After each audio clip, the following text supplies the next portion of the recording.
Hay una paciente de sexo femenino de 30 años que acudió a la consulta con un antecedente de sensación de cuerpo extraño y visión borrosa del ojo izquierdo de 2 semanas de evolución. Como antecedentes, la paciente era residente de la Ciudad de México.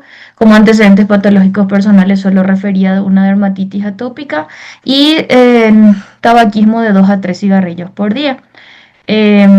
Antecedentes, él negaba antecedentes heredofamiliares y también antecedentes oftalmológicos. Em, Como síntomas previos, lo que refería era que hace un mes había tenido un episodio de herpes zóster. En el examen oftalmológico del ojo derecho se encontraba normal con una visión de 20/20, la presión intraocular en 15 y la biomicroscopía normal. En cuanto al ojo izquierdo, tenía una visión de 20/60 que mejoraba con píncola 20/40. La pío se encontraba elevada, estaba en 38 milímetros de mercurio. Y en la biomicroscopía se podía ver una congestión de la conjuntiva. En la córnea presentaba precipitados retroqueráticos medianos y tenía pigmento de 2 cruces y celularidad de 3 cruces. En cuanto al fondo de ojo, en esta una imagen multicolor, se podía ver la papila de límites netos, la mácula con buen brillo, en el ojo derecho todo normal y en el ojo izquierdo se podía ver en pigmento en el vítreo anterior, pero no se constataba envainamiento periférico ni ningún otro foco de retinocoroiditis. En cuanto a la impresión diagnóstica, hasta este momento lo que podemos construir es que es una uveitis anterior hipertensiva, teniendo en cuenta el antecedente de herpes zóster, podría ser una probable etiología, la etiología herpética. El tratamiento que se decidió con esta paciente fue el manejo tópico con prednisolona en cada 2 horas en reducción semanal, un ciclo pléjico y por la presión intraocular elevada en triple terapia hipotensora. Además, como medicación sistémica, se inició valaciclovir 1 gramo cada 8 horas por 14 días. Se le solicitaron además más estudios por el pigmento en el vitrio anterior, se le decidió solicitar una fluorangiografía y en cuanto a estudios para descartar otras causas de uveitis anterior, se pidió un perfil de inmunosupresión que incluye una biometría hemática, química sanguínea y un examen general de orina. El perfil de uveitis 1, que es para descartar las grandes simuladoras como sífilis y tuberculosis, incluye BRL, FTA-BS y PPD. También se le solicitó la enzima convertidora angiotensina y lisozima pensando en descartar una sarcoidosis y el HLA-B27. En los resultados del laboratorio todo vino dentro de rango en el perfil de inmunosupresión, descartando el panel infeccioso autoinmune, todo estaba también normal, FTA-BS negativo, PPD negativo, alcalizosima, ANA y HLA-B27 negativo. En cuanto a la fluorangiografía, esta es la fluorangiografía del ojo derecho, no se encontraba defectos en el llenado ni alteraciones, era todo normal, pero en el ojo izquierdo, en los primeros tiempos y en el polo posterior tampoco se encontraron alteraciones, pero ya pasando el tiempo y llegando a la periferia se puede observar hiperfluorescencia en los vasos periféricos, compatible con un patrón en el lecho, por lo que nos lleva a pensar en una vasculitis. Entonces, hasta el momento lo que tenemos es una uveitis anterior hipertensiva de probable etiología herpética y además una vasculitis retiniana periférica. Estos estudios trajo en un control en una semana posterior al inicio de tratamiento. La PIO ya estaba estabilizada, estaba en 18. También hubo mejoría del segmento anterior, disminución de la celularidad y en reducción del tamaño de los precipitados queráticos. O sea, consideramos una buena respuesta al tratamiento.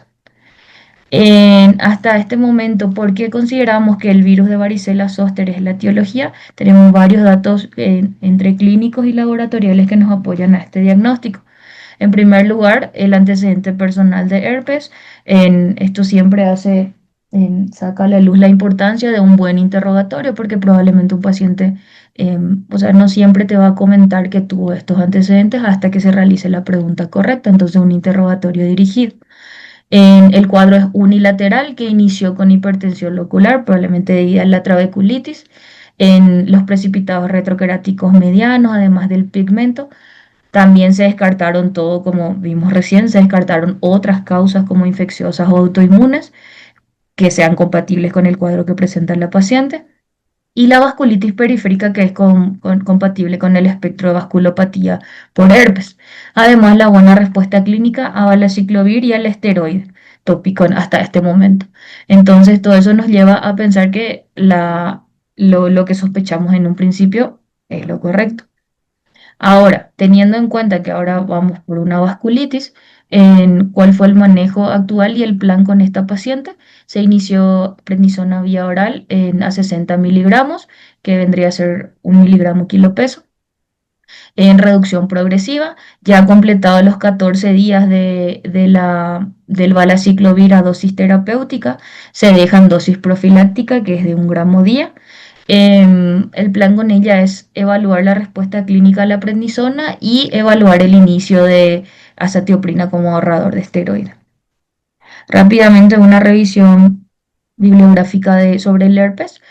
Como sabemos, pertenece a la familia de herpes viridae.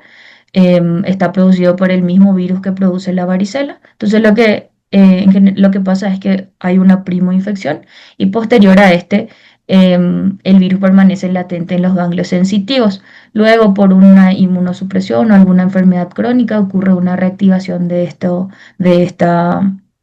de este virus, ¿sí? Si se reactiva la rama oftálmica del nervio trigémino, ¿no? Es lo que llamamos el herpes zóster ocular. El herpes zóster ocular corresponde al 10 a 25% de los casos de herpes zóster y aproximadamente el 50% de los casos de herpes zóster ocular va a tener em, una lesión intraocular. El espectro de manifestaciones oftalmológicas del herpes zóster es amplio, puede ir desde una simple conjuntivitis hasta una necrosis retiniana. En el segmento anterior, generalmente en la uveitis aparece entre 2 a 4 semanas después de la lesión en piel. En- o sea, no ocurren al mismo tiempo, por eso es importante preguntar el antecedente. El curso es más crónico que una uveitis por herpes simple. Al igual que en herpes simple, es frecuente la hipertensión ocular.